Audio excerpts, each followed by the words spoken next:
నిజామాబాద్ జిల్లా బోధన్లో Christian minority సోదరులకు MLA Shakeel Aamir దుస్తులను పంపిణీ చేశారు. క్రిస్టియన్ మైనార్టీల కోసం సీఎం కేసీఆర్ అనేక అభివృద్ధి కార్యక్రమాలు చేపట్టారని, హైదరాబాద్లో కోట్ల రూపాయలతో సంక్షేమ భవనాన్ని ఏర్పాటు చేశారని ఎమ్మెల్యే చెప్పారు.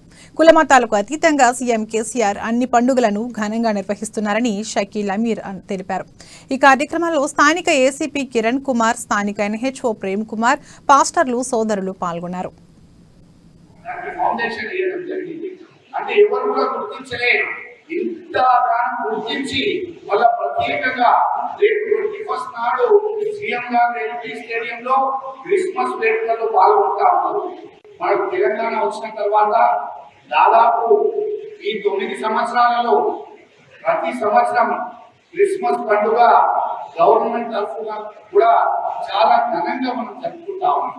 చాలా ఘనంగా హైదరాబాద్ లో మన క్రిస్టియన్ భవన్ కి భారతదేశంలో ఏ రాష్ట్రం కూడా చేయలేని విధంగా క్రిస్టియన్ భవన్ కి కోట్ల రూపాయలు